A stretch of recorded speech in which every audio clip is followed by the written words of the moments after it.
नमस्कार दोस्तों, study with Dushyant में आपका स्वागत है। अभी हमारी जो श्रृंखला चले प्राचीन भारत की, उसमें अगली जो श्रेणी है आती है मगध साम्राज्य। मगध साम्राज्य 544 ईसा पूर्व से लेके 300 ईसा पूर्व तक शासन कर था। और इसमें इस साम्राज्य में 3 राजवंश हुए जो बहुत ही प्रसिद्ध थे। उनमें जो सबसे पहला राजवंश था हर्यक राजवंश, जो 544 ईसा पूर्व से लेके 412 ईसा पूर्व तक रहा। उसके बाद दूसरा जो राजवंश आया था शिशुनाग वंश, जो 412 ईसा पूर्व से 344 ईसा पूर्व तक रहा। और जब जो सबसे लास्ट में जो राजवंश आता वो था नंद राजवंश, जो 344 से 322 ईसा पूर्व तक रहा। सबसे पहले हम पढ़ते हैं मगध साम्राज्य का उदय। मगध साम्राज्य का उदय कैसे हुआ? जैसे कि हम जानते हैं, हमने पढ़ लिया है कि वैदिक काल में लोग कबीलों के रूप में रहते थे, यानी कि जो सभ्यता थी हमारी वो ग्रामीण सभ्यता हुआ करती थी। फिर धीरे धीरे कबीलों से गांव बने, गांव से फिर जनपद बने, जनपद से फिर धीरे वो मतलब ये जो हमारा जनपद थे वो 16 महाजनपदों में डिवाइड हो गया। और यानी कि 16 राजवंश एक साथ कार्य करने लगे, 16 राजवंश एक साथ चलने लगे। और उन 16 राजवंशों के बारे में हमने पढ़ चुके हैं। तो उन 16 राजवंशों में जो सबसे शक्तिशाली राजवंश था वो था मगध साम्राज्य। मगध साम्राज्य जो हमारे गंगा नदी के तट पर पटना के पास, पटना ही था, मतलब पटना पटना जो हमारी आज की पटना बिहार की राजधानी है, उसका नाम पाटलिपुत्र था और वही मगध साम्राज्य था। उस टाइम पे उसी को मगध बोला जाता था।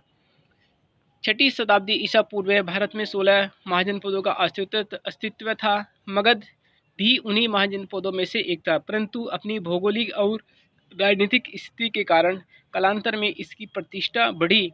मगध पर शासन करने वाले वंशों के बारे में प्रमुख जानकारियां निम्नलिखित पुराणों से मिलती है। पुराणों के अनुसार मगध पर शासन करने वाला पहला राजवंश वृहद्रथ वंश था, परंतु बौद्ध ग्रंथों के अनुसार मगध पर पहला शासक हर्यक वंश को माना जाता है। जो हमारे जो बौद्ध ग्रंथ है जो हमने अभी पढ़ चुके हैं, उसका नाम था अंगुत्तर निकाय। और मगध साम्राज्य में जो बिंबिसार था, बिंबिसार ही मगध साम्राज्य की स्थापना करने वाला था, यानी कि वास्तविक संस्थापक जो था बिंबिसार था। उसने गिरिव्रज यानी कि जिसको राजगीर को अपनी राजधानी बनाया। और नागदशक हर्यक वंश का अंतिम शासक था, यानी कि इस हर्यक वंश का जो अंतिम शासक कौन था, वो था नागदशक। उसने अमात्य शिशुनाग ने 412 ईसा पूर्व में नागदशक को की निर्बलता से लाभ उठाकर गद्दी पर अधिकार कर लिया और शिशुनाग वंश की स्थापना करी। हर्यक वंश के जो प्रमुख शासक थे बिंबिसार, अज्ञातशत्रु, उदयन थी वो शासक था जिसने पाटलिपुत्र की स्थापना की थी, जिसको आजकल पटना बोलते हैं। उसके बाद आए थे अनिरुद्ध, गंडक, नागदशक इसका अंतिम शासक था। लेकिन हमें जो मेनली हमें पढ़ना है बिंबिसार और अज्ञातशत्रु और उदयन, हमने इन तीनों को पढ़ना है। अब देख, हर्यक वंश की स्थापना 544 ईसा पूर्व में बिंबिसार के द्वारा की गई। यह नागवंश की ही एक उपशाखा थी। यह एक क्षत्रिय वंश है जिसका राजनीतिक शक्ति के रूप में मगध का सर्वप्रथम उदय हुआ।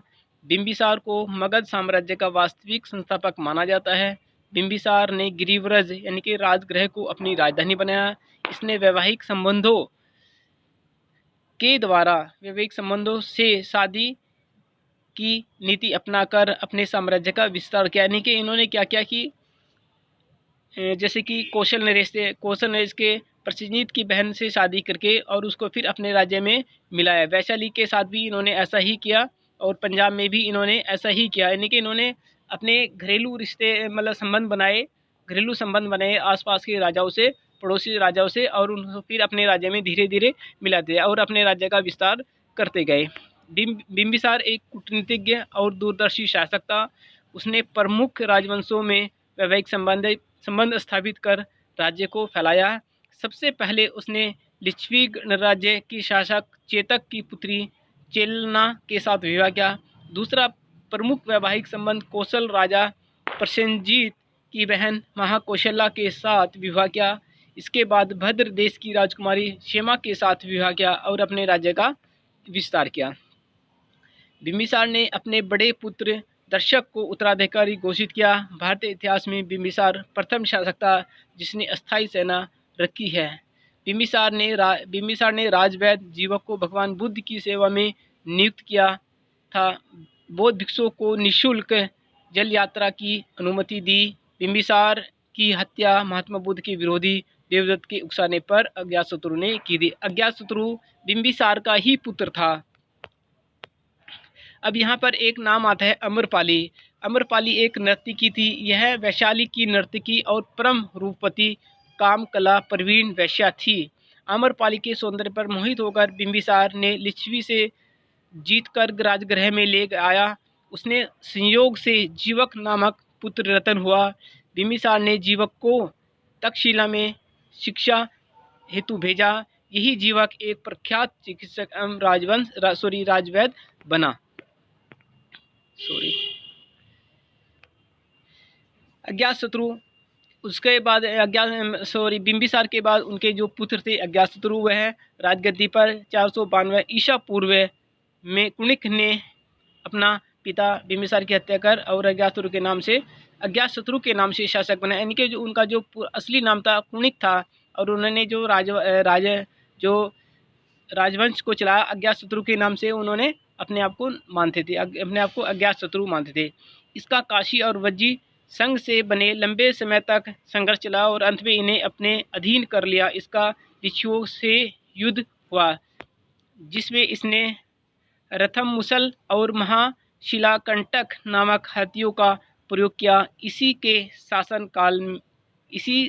शासनकाल के 8वें वर्ष यानी कि 7 साल बाद महात्मा बुद्ध को महापरिनिर्वाण की प्राप्ति हुई।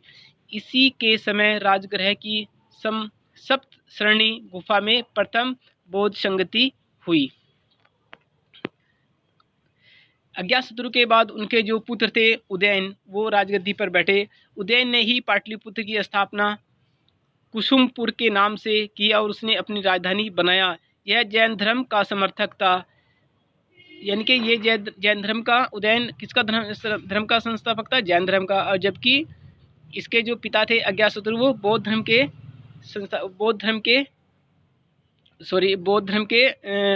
समर्थक थे। परंतु भिक्षु वेश धारण करने के कारण एक राजकुमार ने इसकी हत्या कर दी। इसके बाद क्रमशः अनिरुद्ध, मुंडक, नागदशक आदि इस वंश के शासक हुए। नागदशक या दर्शक इसके अमात्य शिशुनाग ने प्रच्युत कर गद्दी पर अधिकार करने के। इसके बाद जो शिशुनाग वंश आता है हम वो पढ़ेंगे। ठीक है। नंबर 2 आता है हमारा शिशुनाग वंश जो 412 ईस्वी से लेकर 344 ईसा पूर्व तक था। शिशुनाग वंश हर एक वंश के अंतिम शासक को मारकर इसने मगध की गद्दी पर अधिकार कर लिया। इस तरह हर एक वंश की जगह अब मगध पर एक नए राजवंश शिशुनाग वंश की स्थापना की। ये राज्य की राजधानी को पाटलिपुत्र से वैशाली लेके गए। यह क्वेश्चन बार बार पूछा जाता है कि पाटलिपुत्र से राजधानी वैशाली को किसने यानी कि पाटलिपुत्र से वैशाली राजधानी को लेके गए? तो उसका नाम था शिशुनाग वंश। ठीक है। शिशुनाग वंश में इसने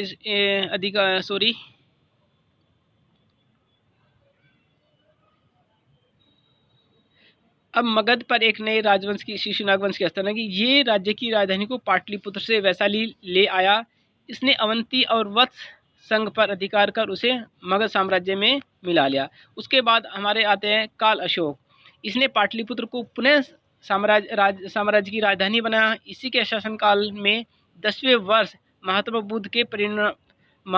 बुद्ध के महापरिनिर्वाण के लगभग 100 वर्ष बाद वैशाली में द्वितीय बौद्ध संगति हुई। पाटलिपुत्र में घूमते समय महापद्मानंद ने चाकू घोंपकर इसकी हत्या कर दी। इसके बाद नंदी वर्षन या नंद वंश मगध के शासक बने। यही शिशुनाग वंश का अंतिम शासक था। यानी कि शिशु नागवंश का जो अंतिम शासक था कौन था? काल अशोक। उसके बाद हम तीसरा जो वंश देखते हैं, मगध का जो तीसरा जो राजवंश था वो था नंद वंश। इस वंश में कुल 9 शासक थे जो सभी भाई थे। पहले नाम में आता है महापद्मानंद। पुराणों के अनुसार ये शूद्र, सर्व, क्षात्रंग, भार्गव दूसरे परशुराम का अवतार था माना जाता है। ऐसा कहाँ पे माना जाता है? पुराणों के अनुसार। जैन ग्रंथों में इसे नपित दास कहा जाता है। पाली ग्रंथ में इसे उग्रसेन यानी कि जिससे पास भयंकर सेना हो कहा जाता है। प्रारंभ में ये डाकुओं के गिरोह का राजा या सरदार हुआ करता था। प्रसिद्ध व्याकरणाचार्य पाणिनि इसके मित्र व दरबारी थे। पाणिनि की एक बहुत प्रसिद्ध पुस्तक है अष्टाध्यायी, जो व्याकरण की प्रथम पुस्तक मानी जाती है और एग्जाम में बहुत ही बार पूछी जाती है। उसके बाद नए शासक आए घनानंद। यूनानी लेखकों ने इसे अग्रमीज कहा। इसका सेनापति भद्रशाल था। इसके मंत्री क्रमशः जैनी, शटकाल, स्थूलभद्र और सिरियक हुए। चंद्रगुप्त मौर्य ने चाणक्य की सहायता से इसका अंत कर दिया और उसके बाद मगध पर मौर्य वंश की स्थापना हुई। कहा जाता है कि जब घनानंद राजा हुआ करता था तो उस टाइम पे विदेशी आक्रमणों के डर से चाणक्य ने इनको कई बार चिताया, लेकिन घनानंद ने चाणक्य को अपमानित करके वहाँ से हटा दिया। तो चाणक्य ने इससे बदला लेने के लिए एक नए आदमी को बुला के लाए जिसका नाम था चंद्रगुप्त मौर्य, और उन्होंने इसको सिखाया। चंद्रगुप्त मौर्य को अपना शिष्य बनाकर इसको राजवंश के लिए तैयार किया और उसके साथ भी इसकी चाणक्य की सहायता से चंद्रगुप्त मौर्य ने इसकी हत्या कर दी और उसके बाद मौर्य वंश पर स्थापित हो गए। धन्यवाद। प्लीज़ अगर ये वीडियो आपको पसंद आई तो प्लीज़ लाइक और सब्सक्राइब करने।